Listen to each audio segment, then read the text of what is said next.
Muy buenos días, amigos televidentes. Sean todos ustedes bienvenidos a nuestro programa del día de hoy. Saludo la presencia en nuestro espacio del ingeniero Osiris de León, destacado geólogo ambientalista de República Dominicana, con quien he querido tener una conversación en el día de hoy sobre la situación del medio ambiente y cuáles son nuestras proyecciones en medio de la pandemia. Los saludo con este hermoso objeto floral que nos envía en el día de hoy el Jardín Ilusiones, que justamente está inspirado en el sol, que es un símbolo de la naturaleza. Así que con él nos vamos a una pausa comercial y retornamos con todos ustedes. Volvemos.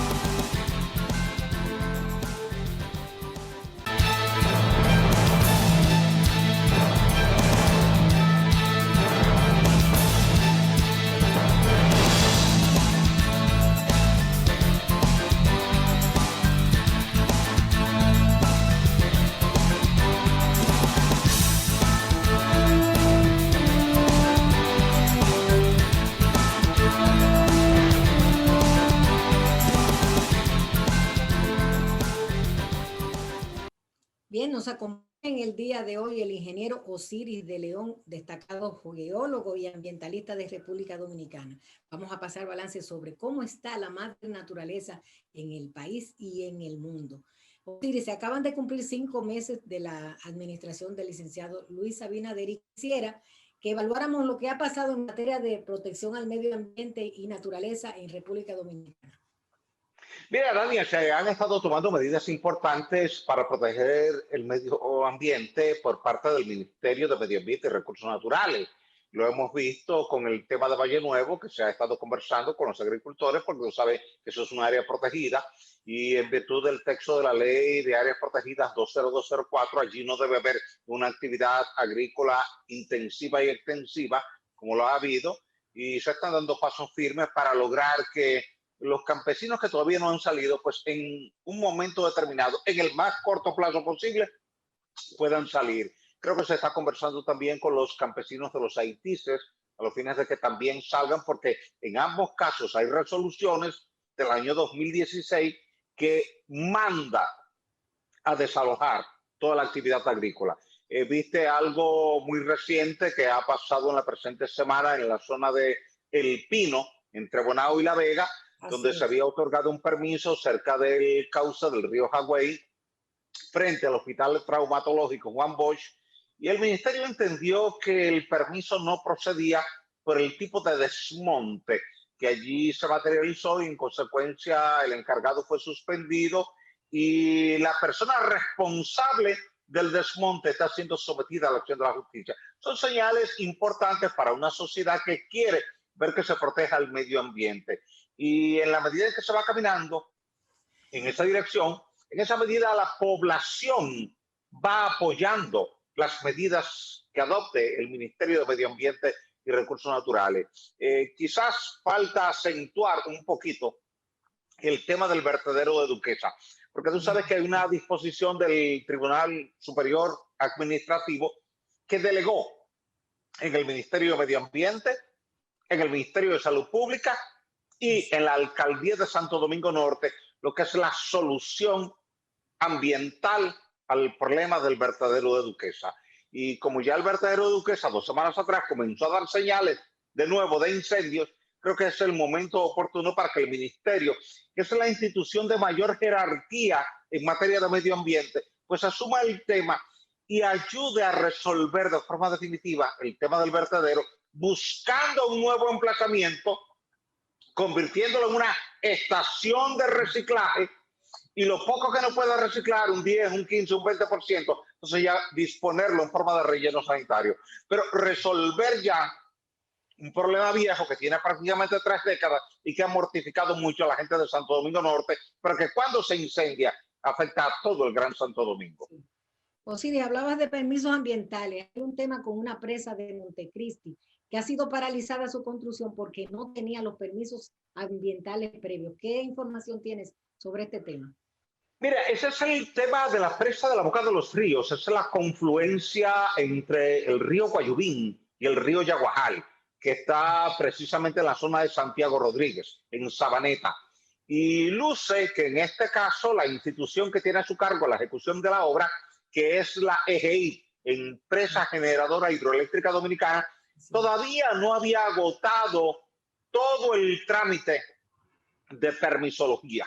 Tú sabes que, de acuerdo a la ley ambiental 6400, todo proyecto público o privado requiere de una evaluación de impacto ambiental que lleve un plan de manejo y adecuación ambiental.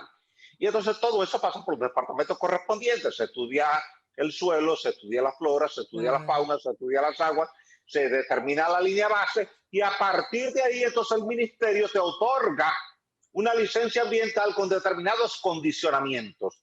Y lo que conozco hasta el momento es que esa licencia todavía no había sido otorgada. Y como el ministerio todavía no la ha otorgado, pues el ministerio, a través de su encargada regional, ha mandado a detener provisionalmente el proyecto hasta que el proyecto se provea de esa licencia ambiental, porque la licencia es la que te da los términos de referencia para tú operar en la fase constructiva. Tú tienes que desmontar bosques, tú tienes que remover material del cauce del río, tú tienes que quitar parte de la corteza terrestre y el ministerio, conforme a su política y conforme a la ley, te dice cómo hacerlo, en qué extensión hacerlo, dónde no hacerlo y cuando tú no puedas evitar un daño ambiental, te dice cómo recuperar ese daño ambiental. Por ejemplo, cuando tienes que cortar árboles, que es inevitable, y el ministerio determina que es inevitable, entonces te manda a sembrar 10 árboles por cada árbol que tú cortaste, pero te dice dónde sembrarlo y qué variedad de sembrar, para que tú no lleves allí una especie introducida que vaya a competir desfavorablemente con la flora local. Lo que se busca en esto es cuidar el medio ambiente, porque a veces tú traes una determinada especie invasiva, la traes de buena fe, pero se desarrolla tanto que te aplasta la flora local y te deja un daño. Entonces, lo que se busca es esto. Yo creo que en el corto plazo, entonces, la empresa generadora hidroeléctrica dominicana presentará su estudio de impacto ambiental y en base a eso, entonces el ministerio le otorgará la licencia ambiental y la luz verde para continuar, porque ambas son instituciones del Estado.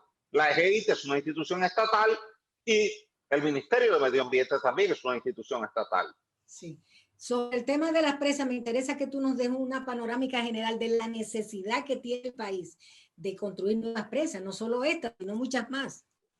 Mira, tú sabes que desde hace muchos años se ha estado haciendo un inventario de los recursos hidráulicos del país.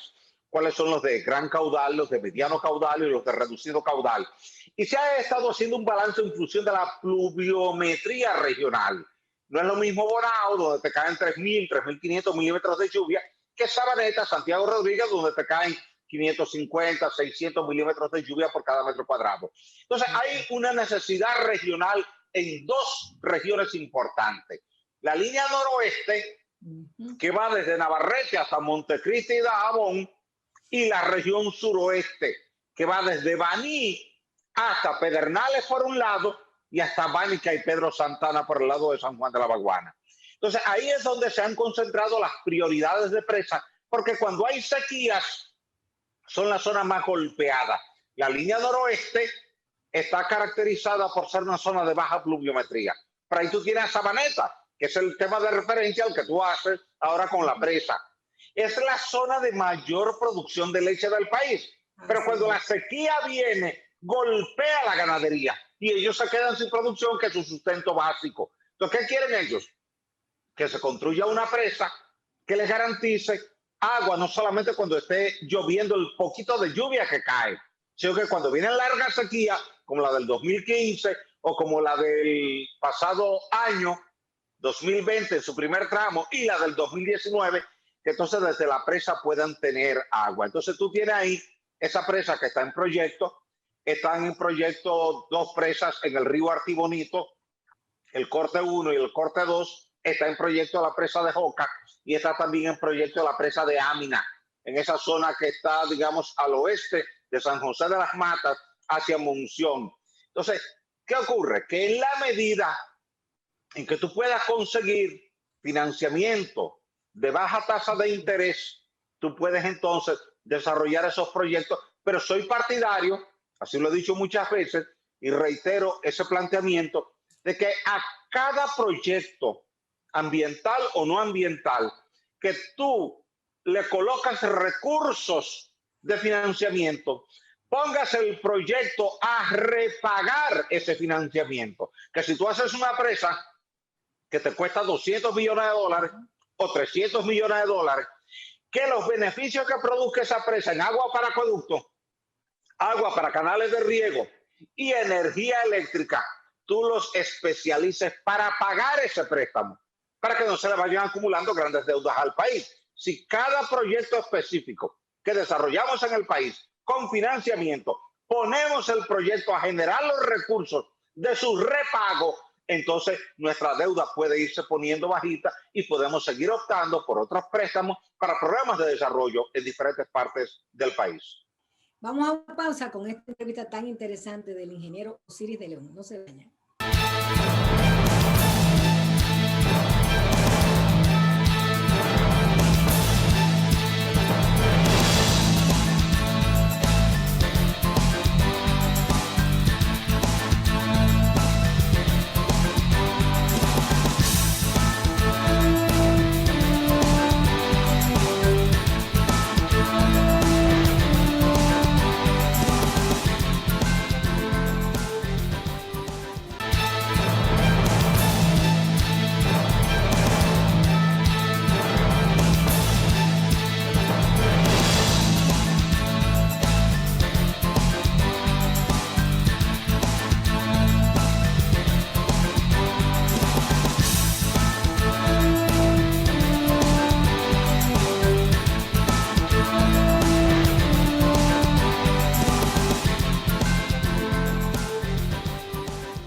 Estamos conversando en el día de hoy con el ingeniero Osiris de León y yo quisiera que nos dijera cuál es la situación de la presa de Tavera, que tan importante es para el agua que consumimos. Mira, tú sabes que hay dos presas que están destinadas fundamentalmente a suplir agua para acueductos. En primer lugar está Tavera. Tavera le garantiza 125 millones de galones de agua cada día a la ciudad de Santiago, más 25 millones de galones de agua a la ciudad de Moca. Y el agua de Tavera se prioriza hacia esas dos comunidades, con la ventaja de que Tavera se abastece también de la presa de Bao, que está al lado y están interconectadas. Por suerte, desde mediados del pasado año 2020 llovió bastante en la cuenca del río Yaque del Norte, del río Bao y los afluentes que hay en la zona y que llegan a esas presas, como el río Jimenoa. ¿Qué quiere decir esto? Que Tavera acumuló bastante agua, llegó a estar en algunos momentos por encima de la cota 320 metros sobre el nivel medio del mar, y eso le ha permitido cierta holgura a Corazán, que es la Corporación del Acueducto y Alcantarillado de Santiago, para disponer de agua de manera permanente para Santiago y para Moca, donde está Coramoca. Del mismo modo, tú tienes a Valdesia. Valdesia es una presa que en las últimas 2 décadas ha priorizado su volumen de agua para el acueducto de Santo Domingo, porque le aporta cada día al acueducto de Santo Domingo 140 millones de galones de agua.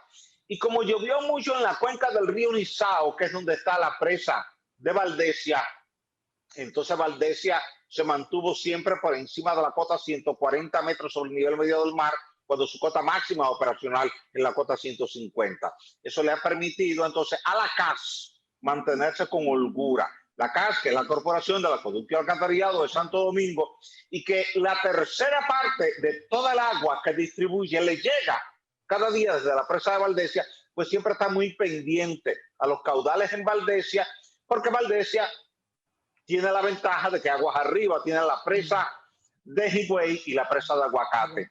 Entonces, cuando te falta agua en Valdesia, pues se libera agua desde la presa de Higüey, desde la presa de Aguacate, y entonces tú repones. Así como Bao le suple su agua a Tavera, Higüey y Aguacate le suplen su agua a Valdesia. Y eso te permite entonces gestionar de forma más efectiva los acueductos de Santo Domingo y de Santiago y de Moca a través de esas presas. Y te dice la importancia de las presas.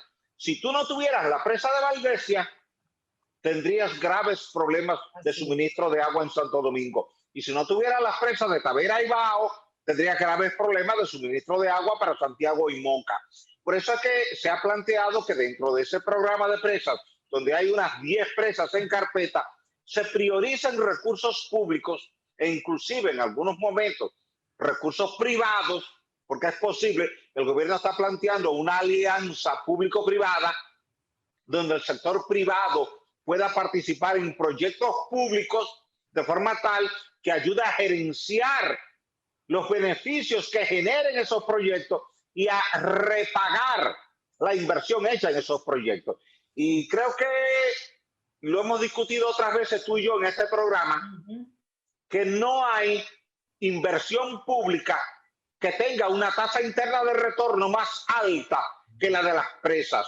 Porque todas las presas que ha construido el Estado Dominicano se han pagado en los primeros 5 a 6 años. Y a partir de ahí, todo lo que la presa te deja son beneficios múltiples para los acueductos, para los canales de riego y para la producción de energía hidroeléctrica limpia y barata. Osiris, ¿qué se prevé? ¿Un 2021 seco o lluvioso? Se prevé un año 2021 lluvioso hasta mitad de año, hasta mayo, hasta junio, pero ya a partir de ahí podríamos volver a tener una sequía, porque estamos teniendo un fenómeno de la Niña moderado, que fue lo que permitió esas lluvias que recargaron a Tavera y a Bao y que recargaron a Valdesia. Fíjate que tú puedes dividir el año 2020 en 2 etapas: sequía desde enero hasta mayo y lluvia desde mayo hasta noviembre. Ahora bien, ahora en este año 2021 se esperan lluvias hasta mayo, pero ya en ese interín podría bajar el fenómeno de la Niña, que es el que produce mucho vapor de agua y mucha lluvia en la cuenca del Caribe, y entonces ya entrar de nuevo en una sequía. Eso implicaría que debíamos aprovechar la mayor cantidad posible de agua de lluvia que caiga, almacenarla, administrarla racionalmente, sin desperdicio, mantener permanentemente en radio y en televisión una campaña de orientación y de educación a la población para que la gente no desperdicie agua, para que cuando vuelva la sequía, entonces tengamos todavía agua suficiente para el sector agua potable, que son los acueductos, y para el sector agrícola a través de los canales de riego. Estamos hablando de agua, pero ahora yo quiero que tú hables también de calor. Se dice que el 2020 fue el año más caluroso, según la NASA. ¿Qué información tú tienes sobre eso? Sí, es así. Mira, la NASA acaba de publicar hace apenas unos 5 días que al revisar las temperaturas del año 2020, se ha encontrado que ha empatado en términos de altas temperaturas con el año 2016 y que desde que se llevan registros térmicos a partir del año 1880, los años 2016 y 2020 han sido los 2 años más calurosos y que la tendencia es a seguir aumentando la temperatura, porque desde el 2014 hasta el 2020 tenemos el récord global de incremento de temperatura por efecto del calentamiento global, fruto de la cantidad de gases de efecto invernadero que estamos liberando cada día con la industria eléctrica, con el transporte, con la industria en sentido general y el estilo de vida que hemos llevado desde 1950, que nos hace depender de combustibles fósiles. Quiere decir que esa alerta que pone la NASA y que se sobrepone a una información que una semana atrás había sido publicada por la Organización Meteorológica Mundial, es una alerta a todos los países para que comencemos a reducir nuestras emisiones de gases de efecto invernadero.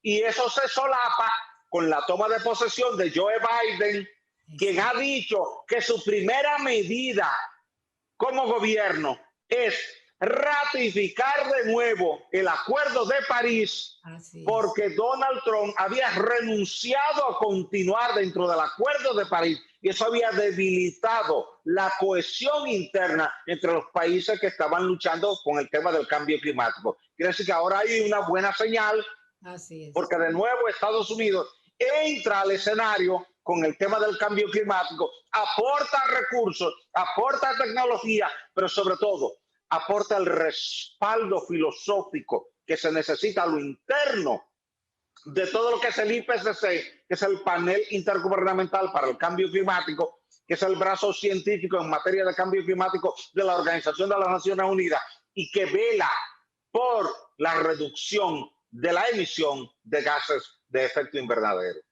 Osiris, me gustaría que nos dieras tus recomendaciones al gobierno en materia medioambiental.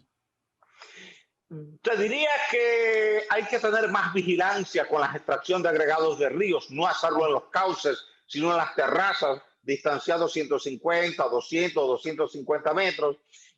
Supervisar más la actividad agrícola, porque se utilizan muchos plaguicidas, fungicidas, pesticidas, herbicidas. Chequear todo lo que pasa en los entornos de la hotelería, porque hay todavía muchos pozos filtrantes que descargan de manera directa a las aguas subterráneas y entonces eso por ahí se va al mar y termina las cargas de bacterias coliformes en el agua y entonces eso puede en algún momento hacernos daño al turismo.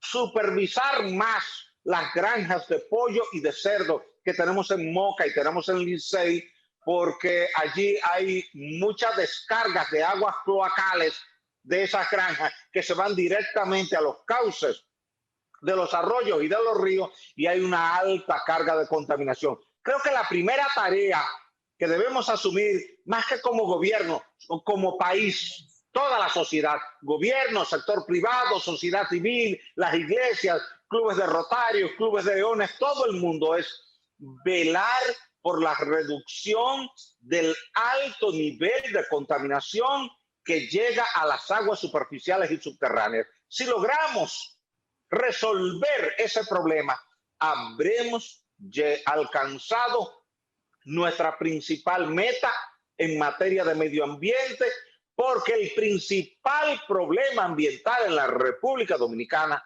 es la contaminación de las aguas superficiales y subterráneas, y a eso hay que buscarle una respuesta, porque ya nadie puede tomarse un vaso de agua en ningún río del país por la alta carga de contaminación fecal que está presente en cualquier cañada, en cualquier arroyo y en cualquier río.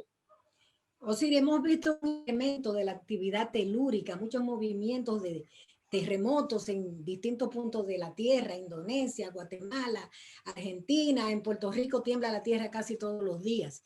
¿Qué está pasando con la tierra? ¿Qué está pasando? Mira, mucha gente ha estado preocupada pensando si es que enero ha sido un mes muy particular, porque en enero del pasado año fueron los temblores de Puerto Rico y ahora en enero de este año ha sido el de Indonesia, como tú dices, que ha provocado cerca de 80 muertos, provocó 28,000 desplazados, tenía más de 1.500 heridos. Acaba de producirse un terremoto importante en la parte norte de Mendoza, Argentina, cerca de San Rafael. Sí. Y hubo muchos daños materiales y heridos, aunque por suerte en Argentina no hubo muertes.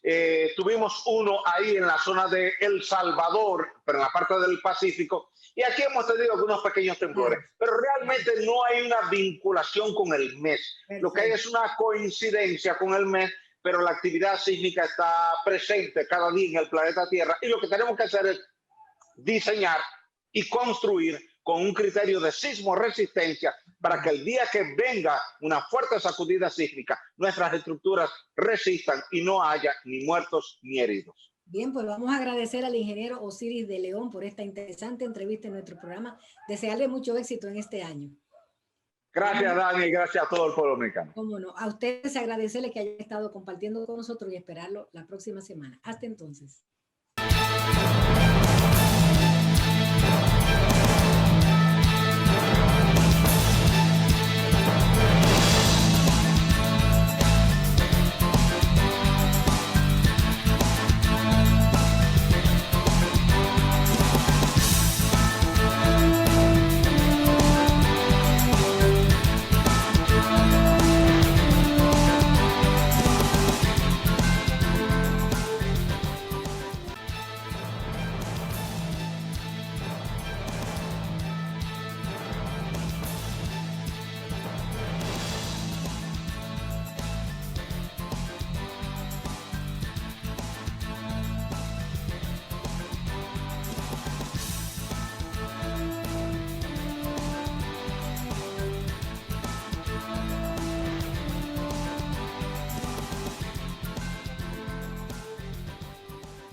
Amigos televidentes, muy buenos días y como siempre nuestra gratitud por acompañarnos en otra propuesta de Palpitar Económico de Puntos de Vista. Hoy tenemos la grata compañía del licenciado Antonio Cruz Rojas, quien es presidente del Consejo de Empresarios, de Comerciantes y Empresarios de la República Dominicana, CONACER. Buenos días, licenciado. Buenos días a mi otro homólogo, colega, licenciado también. Estamos a su orden y presto a escucharlo, responder las preguntas que pueda. Las demás me abstengo de contestar. Buenos días. Vamos a hablar un poco del impacto que ha tenido esta pandemia que ya se aproxima a los 10 meses en el sector de los pequeños y medianos comerciantes y empresarios, que es el núcleo o el segmento que se agrupa en CONACER. Y te hago expreso la inquietud porque ya se están viendo algunas quejas y sugerencias de que la restricción, o sea, el toque, está afectando ya la sostenibilidad de esos comercios en esa categoría. Y me gustaría ver en el caso de CONACER y sus asociados cuál es la situación actual. Mira, buenos días y gracias por permitirme estar en este espacio tan visto. Debo decirte que ya realmente en el sector que nosotros representamos, es decir, el sector de las MIPYMES de servicios esenciales, que se han mantenido abiertas todo el tiempo. Y cuando hablamos de servicios esenciales, estamos hablando de aquellos negocios que tienen que ver con las necesidades diarias de la persona.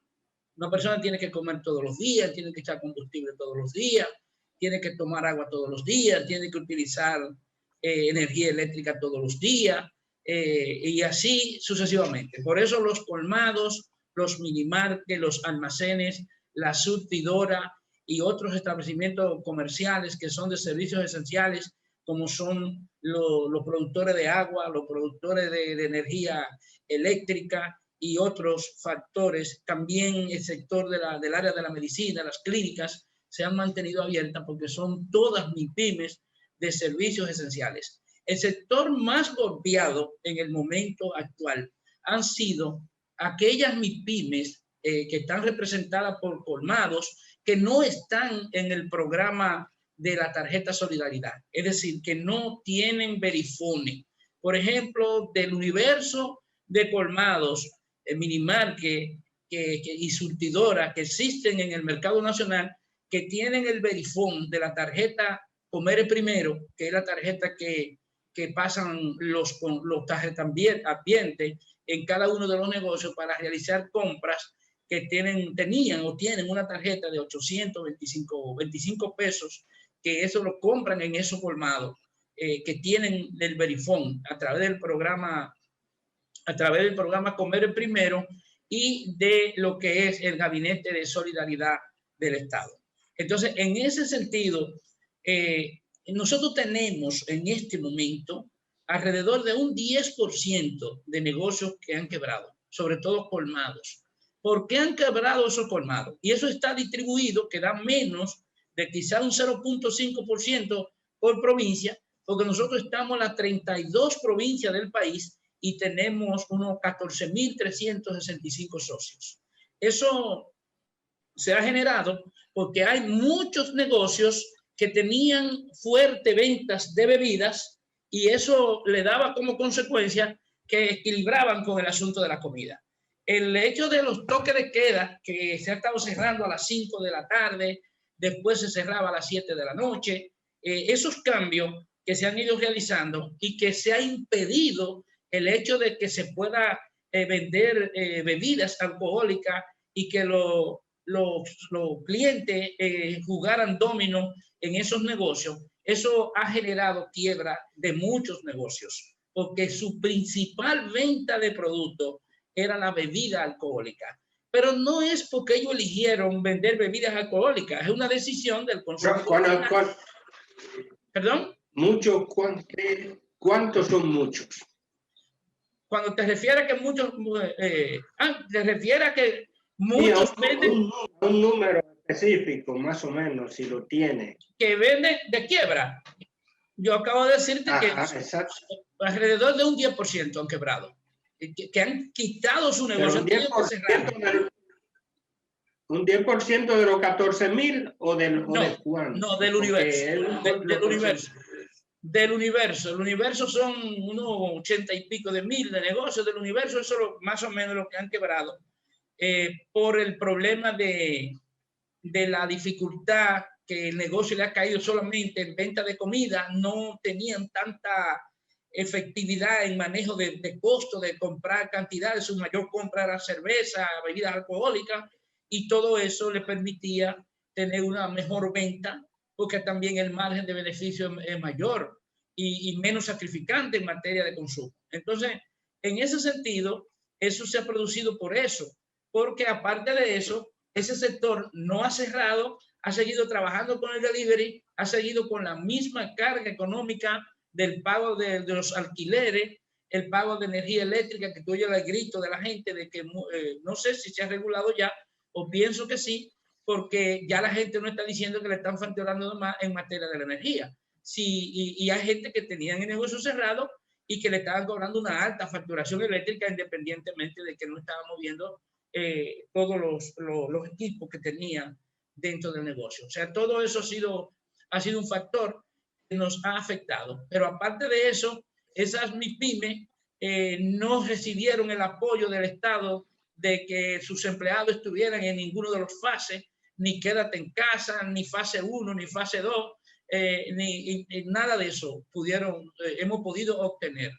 Entonces, esa carga nos ha obligado a que nos ha obligado a tener que cerrar, en el sentido de que no soportamos la carga económica. Ahora, es importante, Héctor, que divida.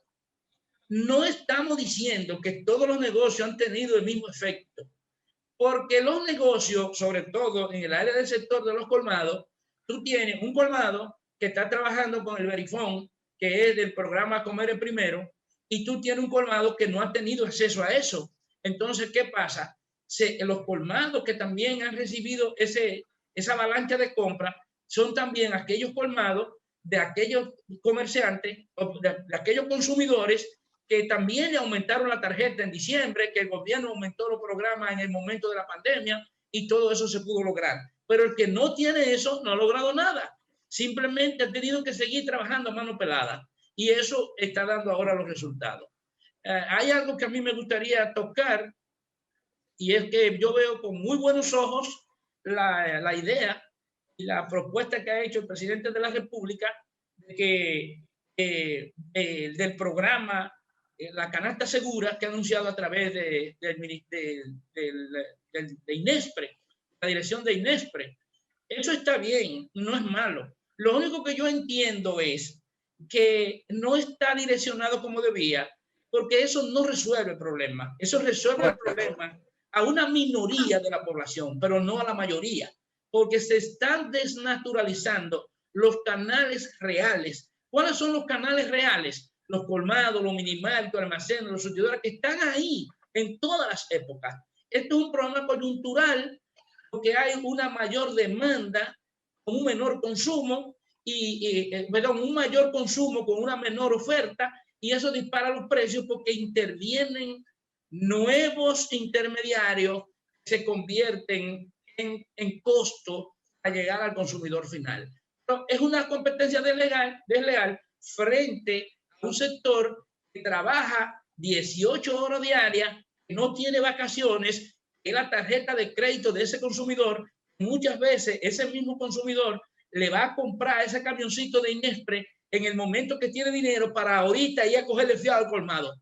Entonces, debería reprogramarse eso. ¿Y por qué si los colmados están en puntos estratégicos, si son los que llegan al 80% de los productos a los consumidores, si son las tarjetas de crédito de los consumidores, están en un sitio fijo porque todos tienen locales donde están vendiendo. ¿Por qué no hace un programa con ellos? Aunque lo maneje el gobierno, y que se establezcan mecanismos de supervisión y régimen de consecuencias para aquellos que violan las normas y le vendan al pueblo como el gobierno quiere. Porque, por ejemplo, ahora tú traes, mira lo que viene ahora, Héctor.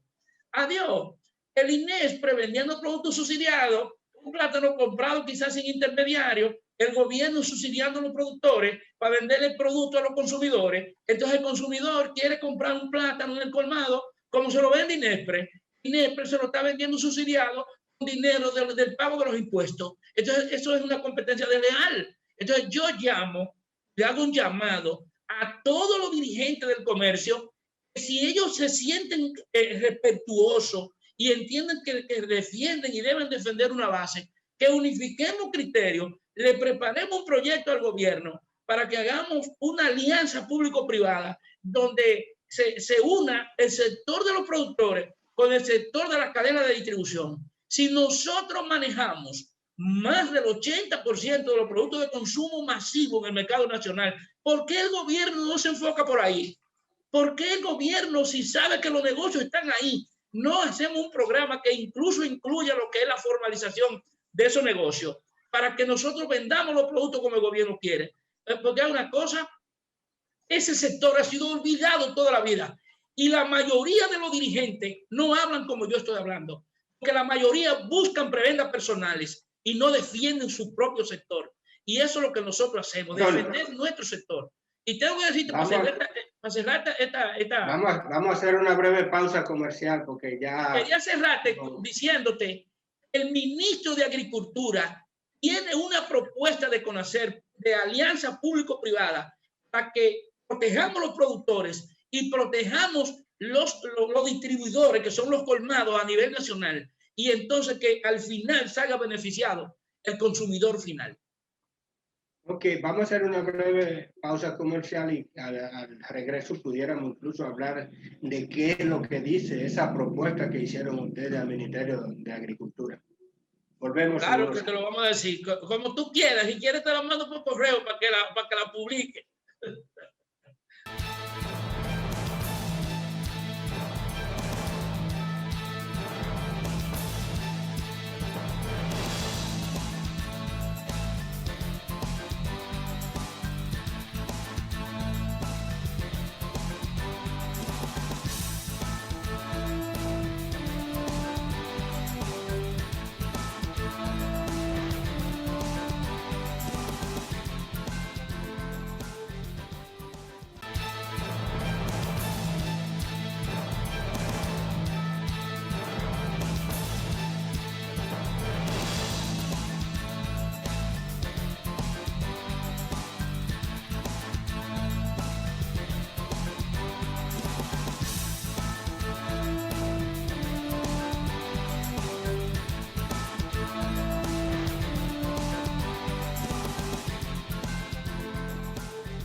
Continuamos la conversación con el licenciado Antonio Cruz Rojas, presidente de CONACER.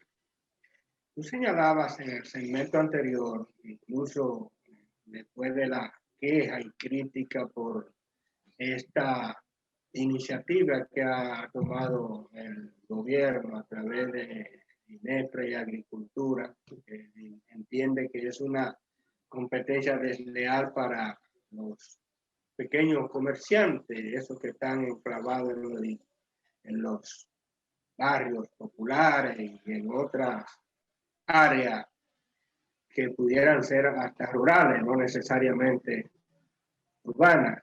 Pero dijiste que CONACER le hizo una propuesta de una especie de APP, alianza público-privada, para el tema de la venta y suministro al público de alimentos, de los productos de la canasta básica. ¿En qué consiste eso? Porque ¿cómo podría darse una alianza en materia comercial, diría yo, tomando en cuenta que tú mismo te estás quejando de que la diferencia de precio que hay porque se elimina la intermediación? Entonces, Ustedes son intermediarios. La última cadena del comercio, de la intermediación, o sea, ya no hay más después del sector de ustedes. Explícame cuál es la metodología, la estructura. Oye, Héctor, lo que yo estoy diciendo es fácil, porque aparte de lo que pasa es, una cosa es el interés político, otra cosa es el deseo de la solución de que la población pueda comer barato. Los mecanismos están ahí y los medios están ahí. Y lo que yo estoy diciendo ni es nada nuevo, ni es algo del otro mundo. Héctor, lo natural de la cadena de distribución son los canales que están creados tradicionalmente. ¿Por qué tantos años sin tomar la idea de un programa que se pueda favorecer al consumidor final? No hay el interés de hacerlo. Y te lo digo porque, primero tú tienes un Ministerio de Agricultura que tiene un departamento de planificación. Ese departamento de planificación agrícola le dice al ministro de Agricultura cuánto es la producción nacional, cuánto es el consumo per cápita y cuándo hay que recurrir a los mercados internacionales. Y para recurrir a los mercados internacionales, también el mecanismo está dado, es la rectificación técnica de los productos del agro. Entonces, hecho de acuerdo a la Organización Mundial del Comercio. Entonces, por ejemplo, ¿tú sabes cuándo se presentan las escasez? Cuando hay una mayor demanda con una menor oferta. Entonces, ¿por qué en el momento que hay una mayor oferta con una menor demanda, no nos sentamos a hacer la planificación para que hoy podamos decir que el pueblo va a comer comida equilibrada? Entonces, habría que ver si políticamente se quiere favorecer a alguien y perjudicar a los productores, porque también los productores están gritando porque dicen que han hecho importaciones fuera de norma. Entonces, oye la propuesta. Tú tienes identificado el canal tradicional de venta de productos de consumo masivo, que llega a más del 80% de los productos de consumo masivo. Pero tú tienes los productores que también producen por ciclo, saben cuánto producen. Tú tienes un departamento de planificación que dice cuánto se produce, cuánto es el consumo y cuántos son los déficits. Entonces, ¿por qué no planificamos ese canal, ese colmado que está ahí? Es como si fuera un comité de base de cualquier partido, si el partido tiene interés de hacer el trabajo en ese sector. Ahora, tú sabes en qué yo culpo. Primero culpo todos los dirigentes del sector que no sabemos defender nuestro sector, porque ese colmado que está ahí necesita que uno lo proteja, porque es lo único que sabe hacer. Pero también me da fuerza que yo lo represento. Entonces, ¿por qué no trabajar con ellos? Si el producto viene directamente del productor y se le lleva al colmado, se lo puede dar crédito ahora y entregárselo efectivo ahorita. Entonces, en ese sentido, nosotros decimos, no eliminar, reducimos la cadena de comercialización de intermediarios, bajar los precios. Creamos un régimen de consecuencia y creamos un mecanismo para que las federaciones de comerciantes hagan un programa, lo presenten y ese programa sirva para defender a cada uno de sus miembros y hacerse responsable. El socio que esté afiliado en una federación tiene que responder a cuando viole la norma. El régimen de consecuencias conlleva a que tú tienes que cumplir con normas establecidas. Si tú tienes, nosotros le estamos proponiendo que habilitemos todos los hilos de INESPRE que no están funcionando para que el Estado cubra con esa parte. La agricultura sirva de intermediario entre el productor y CONACER. Para nosotros traer los productos a esos hilos de INESPRE, donde sean los mismos productores que monten su propio cubículo, hagan en la mañana y vendan en el día, porque nosotros les convocamos los colmados para que los colmados vayan a comprar ahí. Ahí no va a haber intermediación. Pero hay que preparar un sistema de cuarto frío, un sistema de protección. Por ejemplo, la habichuela de San Juan. En vez de empacar esa habichuela, ¿tú sabes por qué las habichuelas se encarecen más? Porque se lo venden a 2 o 3 personas que son los que compran, lo tienen almacenado esperando que se produzca en escasez. Lo mismo pasa con el ajo, lo mismo pasa con la cebolla, lo mismo pasa con la habichuela, lo mismo pasa con la papa y una serie de productos que se manejan como carteles, donde los que administran eso son los que ponen los precios y son los que flojan a que vaya al mercado la cantidad que quieren para mantener los precios altos. Entonces, si el Estado en el momento que hay producción hace la planificación de lo que le estamos presentando, naturalmente que no va a haber ni escasez, ni va a haber desequilibrio en los precios, ni los consumidores van a andar locos comprando. Pero ustedes han tomado en cuenta, Antonio, que todo lo que está pasando ahora se debe a un factor, a algo imprevisto, un imponderable que se llama COVID-19. O sea, eso no podía ser planificado porque no se sabía que eso podría pasar, porque se puede planificar esperando, entiendo yo, por ejemplo, un ciclón, una inundación, algo, porque hay temporada para tal. De junio a noviembre la temporada ciclónica. Sí, pero te explico, Héctor. No, tú lo estás viendo desde el punto de vista de ahora. Toda la vida, desde el punto de vista de ahora. Entonces, sí. Pero claro, entonces lo de ahora se puede agregar lo que ha pasado antes. Lo de ahora se puede agregar lo que ha pasado antes. Se supone que anterior han habido, una vez que Leonel Fernández cogió supermercado por supermercado, apoyando los supermercados para que bajaran los precios, ¿tú te acuerdas?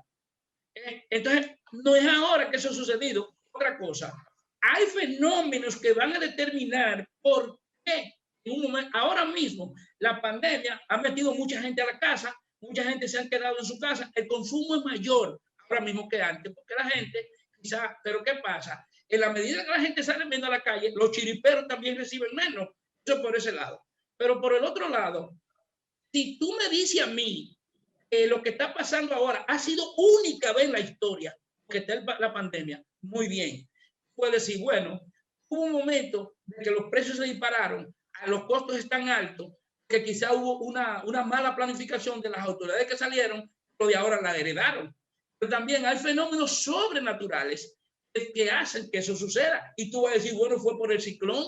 Hay menos producción de plátano porque fue por el ciclón. Hay menos producción de arroz porque fue por el ciclón. Hay menos producción de habichuela, de ajo, etcétera, porque fue por esto.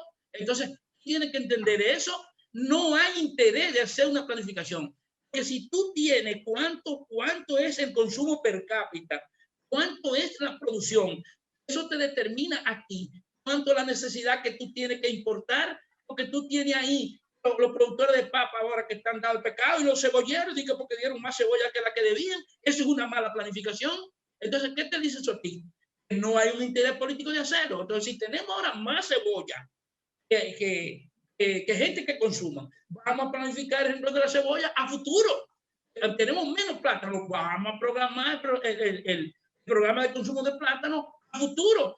Por una pandemia, lo que pueda suceder relacionado con un fenómeno sobrenatural, que venga un ciclón o venga una sequía, se llevó todo.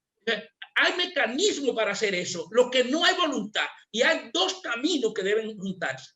Por un lado, llamo la atención de los dirigentes de federaciones, que la mayoría están pensando en ellos personales y no están pensando en su membresía.